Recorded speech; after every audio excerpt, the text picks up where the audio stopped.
የአሜሪካና የኢራን ታሪካዊ የሰላም ድርድር በኢስላማባድ ተጀመረ። ቱርክ በሰዓት 93 ኪሎ ሜትር የሚከንፍ ጨዋታ ቀያሪ አዲስ የባህር ላይ ድሮን ይፋ አደረገች። የእስራኤል ጦር በደቡባዊ ሊባኖስ ሂዝቡላህ ኢላማ ናቸው ያላቸውን ቦታዎች ከባድ ጥቃት አደረሰ። ኢራን በ42 ቀን ጦርነት ውስጥ 145 ቢሊዮን ዶላር በላይ ሀብት አጣለች ተባለ። ኢራናውያን የኢንተርኔት ጨለማ ከዋጣቸው 1000 ሰዓታትን ወይም 42 ተከታታይ ቀናትን አስቆጠሩ። ትራምፕ ለኢራናውያንና ለዲጀባንስ ጠንከር ያለ ማስጠንቀቂያ ሰጡ። ይህ ኦርቶፒያ ሚዲያ ነው።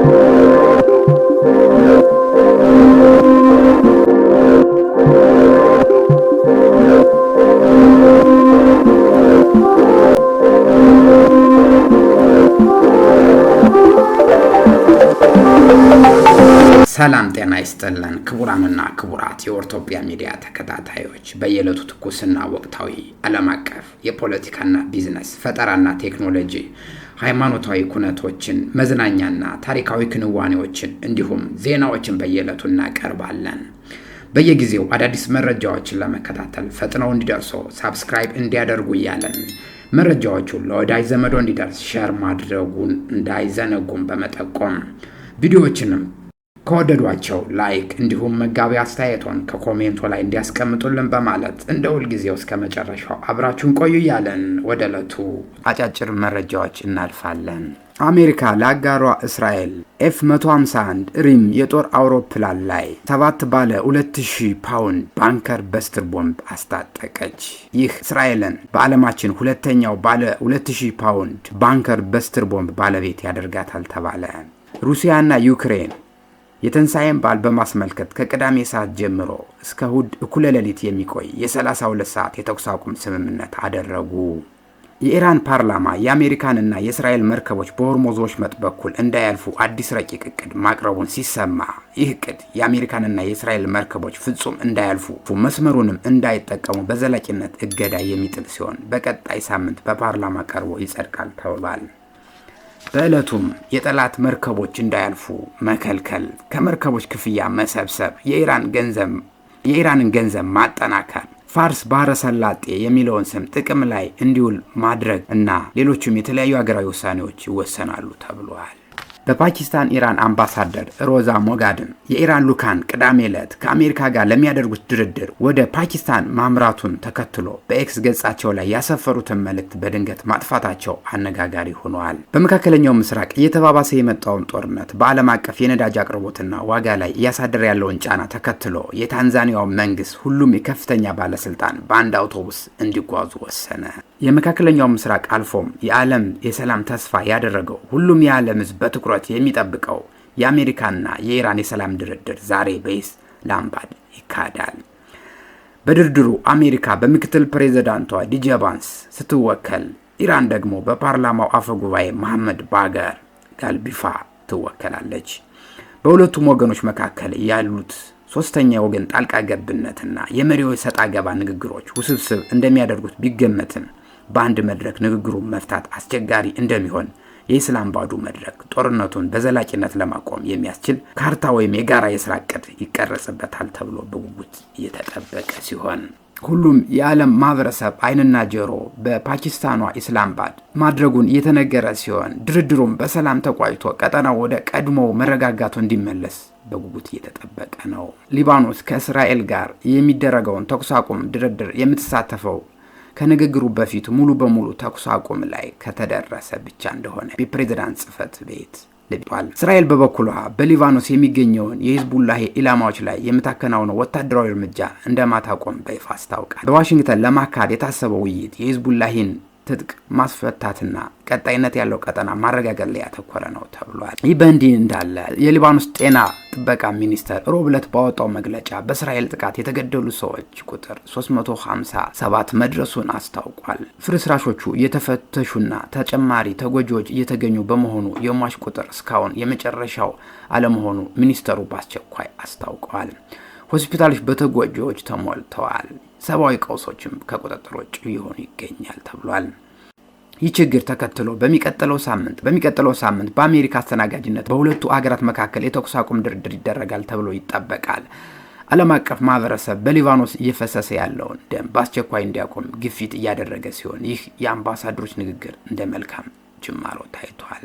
ጠቅላይ ሚኒስትሩ ኔታንያሁ ባለስልጣኑን ከቤይሩት ጋር ተኩስ አቁም ንግግር እንዲጀምሩ ማዘዛቸው በይፋ ቢገልጹም ይህን መግለጫ ባወጡት በጥቂት ሰዓታት ውስጥ የእስራኤልን ጦር በደቡባዊ ሊባኖስ በሂዝቡላ ኢላማ ናቸው ያላቸውን ቦታዎች በቦምብ ደብድቧል። ይህም የእስራኤል በዲፕሎማሲው ጠረጴዛ ላይ ያላትን ወታደራዊ ግፊቷን እንደማታቆም የሚያሳይ ግልጽ መልእክት ተደርጎ ተወስዷል።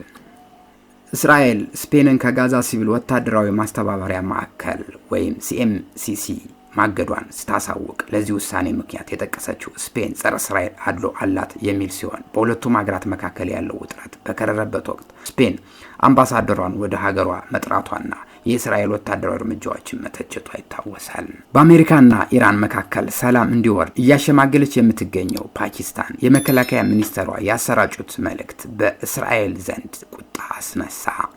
ይህ የካንሰር መንግስት የፈጠረ አካላት በገሃነም እሳት እንዲቃጠል እጸልያለሁ ሲሉ የፓኪስታኑ መከላከያ ሚኒስትር መሰማታቸው ይታወሳል። ሆኖም ግን እስራኤላውያን በበኩላቸው የአይሁድን መንግስት ካንሰር ብሎ መጥራት ሀገሪቱ እንድትጠፋ ጥሪ ከማቅረብ ተለይቶ አይታይም በማለት ቁጣቸውን አሰሙ። በሌላ በኩል ከኢራን ጋር ለመደራደር ጉዞ የጀመሩት የአሜሪካው ምክትል ፕሬዝዳንት ኢራናውያን በቀና ልቦና ለድርድሩ እንዲቆሙ በማሰብ አሜሪካ ለድርድሩ ዝግጁነቷን አጠናቃ ወደ ፓኪስታን ኢስላማባድ ጉዞ ጀምረናል በማለት አሳሰቡ። በሌላ በኩል ከኢራን ጋር ለመደራደር ጉዞ የጀመሩት የአሜሪካ ምክትል ፕሬዝዳንት ኢራናውያን በቀና ልቦና ለድርድሩ እንዲቆሙ በማሰብ አሜሪካ ለድርድሩ ዝግጁነቷን አጠናቃ ወደ ፓኪስታኗ ኢስላማባድ ጉዞ ጀምረናል ሲሉ ተናግረዋል። ወደ ዕለቱ ዝርዝር ጉዳይ ስናልፍ ቱርክ በባህር ላይ ውጊያ አዲስ ታሪክ እየጻፈች ነው። ለጠላት መርከቦች እጅግ አደገኛ የሆነና ጨዋታ ቀያሪ የተባለው አዲሱ የካሚካዜ ድሮን ጀልባ ይፋ ሆኗል። በሰዓት 93 ኪሎ ሜትር የሚከንፈው ይህ ሰው አልባ ተሽከርካሪ የባህር ላይ ውጊያውን ሙሉ በሙሉ ሊቀይረው እንደሚችል ተነግሮለታል። የዓለምን ትኩረት የሳበው የቱርኩ አዲስ የቴክኖሎጂ ጉልበት ምን ድንቅ ነገሮች ይዟል? ዝርዝሩን አብረን እናያለን። በቱርክ እያደገ የመጣ ቴክኖሎጂ አቅም ማሳያ ነው። ተሽከርካሪው በከፍተኛ ጥንቃቄ ኢላማውን መምታት እንዲችል ተደርጎ የተሰራ ሲሆን አስገራሚ የሆኑ አቅሞች ተካተውበታል። እስከ 370 ኪሎ ሜትር ርቀት ድረስ ተጉዞ ግዳጅ መፈጸም አቅም አለው። በሰዓት እስከ 93 ኪሎ ሜትር መክነፍ ማንኛውንም የጠላት መርከብ ማምለጫ ያሳጣል። እጅግ ዘመናዊ የሆኑ ሴንሰሮች፣ ካሜራዎችና የርቀት መቆጣጠሪያዎች የተገጠሙለት በመሆኑ መረጃውን በቅጽበት እያላከ ኢላማ በንቃት ይለያል ተብሏል። የዚህ ቴክኖሎጂ ትልቁ ጥቅም ሰው አልባ መሆኑ ነው። ይህም እጅግ አደገኛ በሆኑ የባህር ላይ ግዳጆች በሰው ልጅ ሕይወት የሚደርሰውን አደጋ ሙሉ በሙሉ ያስቀራል ተብሏል። ቱርክ ይህንን ሰው ሰራሽ አስተውሎ የሚመራ ጦር መሳሪያ መጠቀሟ የባህር ላይ ዳርቻ ለመጠበቅና በባህር ላይ ያላትን ተጽዕኖ ለማጠናከር ትልቅ ስትራቴጂካዊ የበላይነት ይሰጣታል ተብሏል።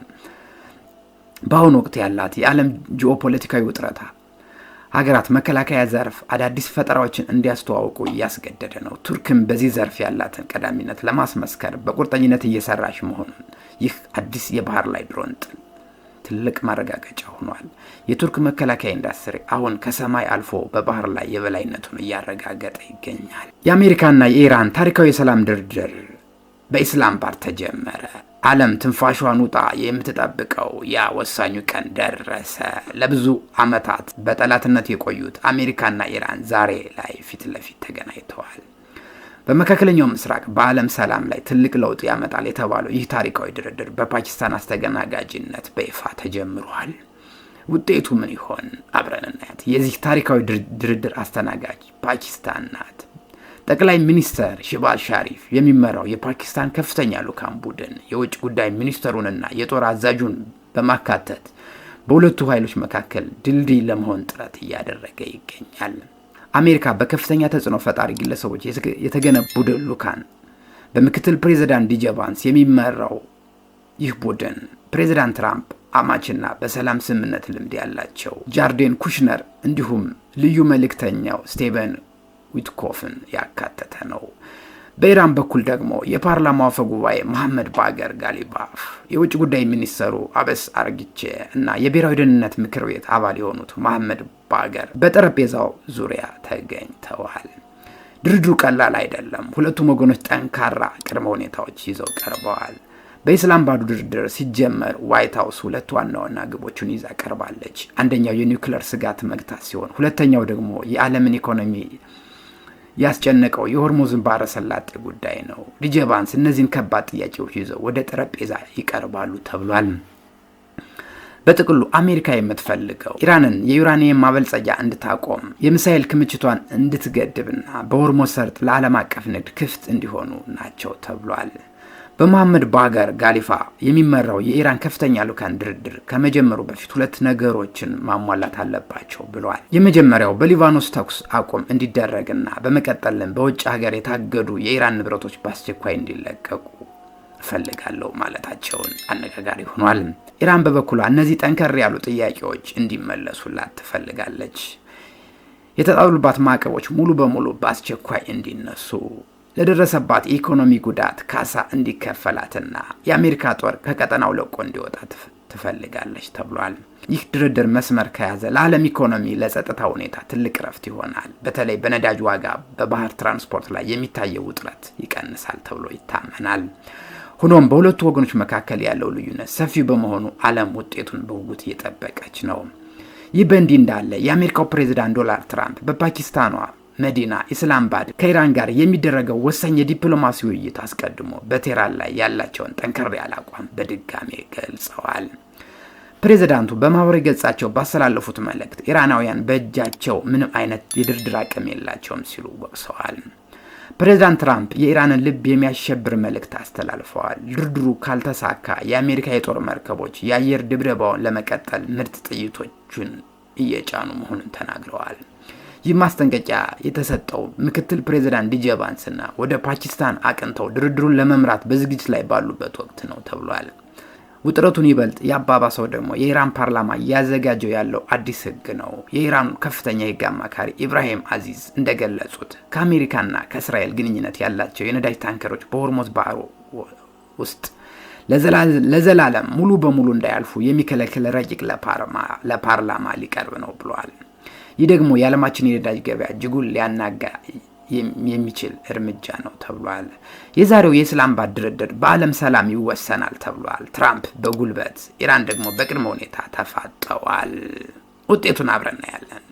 በመቀጠል ኢራን በጦርነቱ $145 ቢሊዮን ሀብት አጣለች ተባለ። ኢራን ወደ ማይታወቀው ቀውስ ውስጥ ገብታለች።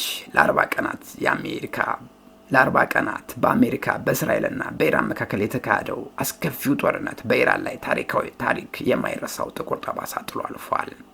ሀገሪቱ በ40 ቀናት ውስጥ ብቻ $145 ቢሊዮን በላይ ሀብቷን አጣለች። ይህ ውድመት ኢራንን ወደ ኋላ ስንት ዓመት ይመልሳት ይሆን? የወጡት ሪፖርቶች እንደሚያመለክቱት የኢራን ምድር ከ10 ዓመታት በኋላ አይታ የማታውቀውን የኢኮኖሚ ውድቀት ውስጥ ነች። የውድመቱን መጠን እጅግ ዘግናኝ ነው ተብሏል። ከ100,000 በላይ የመኖሪያ ቤቶች ሙሉ በሙሉ ወድመዋል። 850 ትምህርት ቤቶችና ዩኒቨርሲቲዎችን እንዲሁም 339 የሕክምና ተቋማት በቦምብ ጥቃት ጉዳት ደርሶባቸዋል። ከዚህም በላይ 23500 የንግድ ድርጅት መውደማቸው በቢሊዮን የሚቆጠሩ የናዳዊ ስራ አጥ ሆነዋል ተብሏል። ጉዳቱ በኢኮኖሚው ብቻ አላበቃም። የአሜሪካ ማዕከል እዝ ሲንቶኮም ባወጣው መረጃ መሰረት የኢራን ወታደራዊ መዋቅር ከፍተኛ ተመትቷል። በተለይም የሀገሪቱ ኩራት የሆነው 4 ዋና የባላስቲክ ሚሳኤል ማምረቻ ሙሉ በሙሉ ወድመዋል። ይህ ማለት ኢራን ለጊዜው ራሷን የመከላከል አቅሟን ያሳጣታል፣ የመከላከል አቅሟን ታጣለች ማለት ነው ተብሏል። ይህ $145 ቢሊዮን የሚገመት ኪሳራ ለኢራን ቀላል አይደለም። ሀገሪቱ ከዚህ ቀውስ ለማገገም ረጅም ዓመታትን በቢሊዮን የሚቆጠሩ ተጨማሪ ገንዘብን ያስፈልጋታል። አሁን የተጀመረው የሰላም ድርድር ለዚህ ነው ኢራን የህልውና ጉዳይ የሆነው ተብሏል። በመቀጠልም የትራምፕ ማስጠንቀቂያና የዲጄ ቫንስ ጉዞ እናያለን። ዛሬ በህይወቱ ያሉበት ብቸኛው ምክንያት ለመደራደር ስንል ብቻ ነው። ፕሬዝዳንት ዶናልድ ትራምፕ ድርድሩ ሊጀመር ሰዓታት ሲቀሩ ትራምፕ በኢራን ላይ የቃላት ናዳ አወርደዋል። ምክትል ፕሬዝዳንት ዲጄ ቫንስ ወደ ፓኪስታን እያቀኑ ባለበት በዚህ ወሳኝ ወቅት ትራምፕ ጦር መርከቦቻቸውን በምርጥ መሳሪያ እናስታጥቃለን ሲሉ ዝተዋል። ጦርነቱ ወይስ ሰላም? ዓለምን ያስጨነቀው የትራምፕ አዲስ መልእክት ዝርዝር መረጃ ይዘን ቀርበናል። ምክትል ፕሬዚዳንቱ ዲጄ ቫንስ የሰላም ድርድሩን ለመምራት ወደ ኢስታንቡል እያቀኑ ቢሆን ምክትል ፕሬዚዳንቱ ዲጄ ቫንስ የሰላም ድርድሩን ለመምራት ወደ ኢስላማባድ እያቀኑ ቢሆንም ፕሬዚዳንት ትራምፕ ግን በትሩዝ ሶሻል ገጻቸው ላይ የኢራን መንግስት ክፉኛ እየተገዳደሩ ይገኛል። ትራምፕ ኢራንን የሆርሙዝ ባህረ ሰላጤ ለመዝጋት የምታደርገውን ሙከራ በማጣቀስ እንዲህ ብለዋል። ኢራናውያን ዓለምን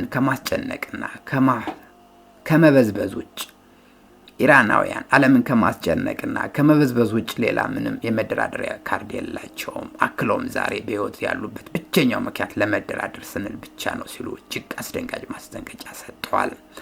ትራምፕ በዚህ አላበቁም። የኢራን ወታደራዊ አቅም በማጣጣል ኢራናውያን ከውጊያ ይልቅ በህዝብ ግንኙነት ወይም በፕሮፓጋንዳ ስራ የተካኑ ናቸው ብለዋል።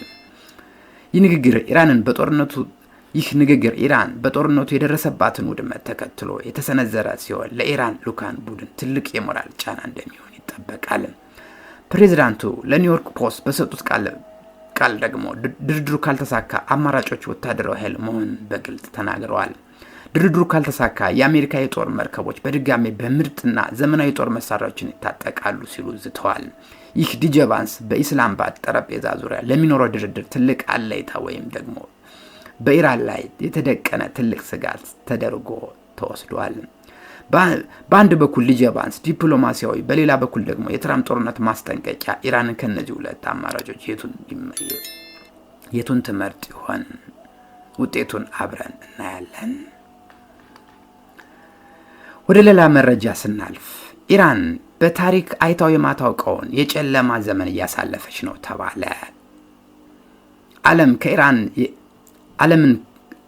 ኢራን ከዓለም ጋር ከተለያየች 1000 ሰዓታትን አሳለፈች። ለ42 ተከታታይ ቀናት ኢራናውያን ከውጭ ዓለም ተቆርጠው እየኖሩ ነው ተብሏል። ይህም ትልቅ ሪካርድ እንደሆነ እየተነገረ ነው። የኢንተርኔት እንቅስቃሴ የሚከታተለው ኔትብሎክስ እንዳስታወቀው በኢራን ያለው አጠቃላይ ኢንተርኔት አገልግሎት መቋረጡ ከ1000 ሰዓታት በላይ ደርሷል። ይህ በዓለም ላይ እስካሁን ከተመዘገቡት ተመሳሳይ መቋረጦች ሁሉ ረጅም ሆኖ ተመዝግቧል። ከየካቲት 28 ጀምሮ በአሜሪካና በእስራኤል ጥቃቶች ወቅት በመንግስት የተጣለው እገዳ አብዛኛዎቹ ኢራናውያን ከመደበኛው ኢንተርኔት ግንኙነት 1% ብቻ እንዲጠቀሙ አድርጓቸዋል። በአሁኑ ወቅት የሀገሪቱ ዜጎች እንዲጠቀሙ የተፈቀደላቸው በመንግስት ቁጥጥር ስር የሚገኘው የብሔራዊ መረጃ መረብ ብቻ ነው። ይህ ማለት ኢራናውያን መንግስት እንዲያዩ የሚፈልገው መረጃ ብቻ ነው የሚያገኙት ተብሏል። ከውጭ ዓለም ጋር የሚደረግ ማናቸውም ግንኙነት በማህበራዊ ሚዲያና የዜና ድረገጾች ሙሉ በሙሉ ተዘግተዋል። ይህ 42 ቀናትን ጨለማ በኢራን ኢኮኖሚ ላይ ተጨማሪ ሽባነትን እያስከተለ ይገኛል። የንግድ ተቋማት፣ ባንኮችና ዲጂታል አገልግሎት ሙሉ በሙሉ ቆመዋል። ብዙዎቹ ይህ እርምጃ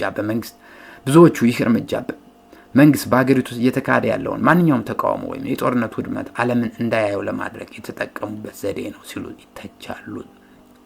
ዛሬ ያዘጋጀነላችሁ መረጃ እነዚህን ይመስሉ ነበር። ይህን ድርድር ዘላቂ ሰላም ያመጣል ብላችሁ ታምናላችሁ ወይስ የሁለቱ የሳምንት ረፍት ብቻ ነው? አስተያየታችሁን ኮሜንት ላይ አጋሩ። ለተጨማሪ ሰበር መረጃዎች ቻናላችሁን ሰብስክራይብ በማድረግ ቤተሰብ ይሁኑ። ስላዳመጣችሁን ከልብ እናመሰግናለን። ቸር ቆዩ። ኦርቶፒያ የሁሉም ሚዲያ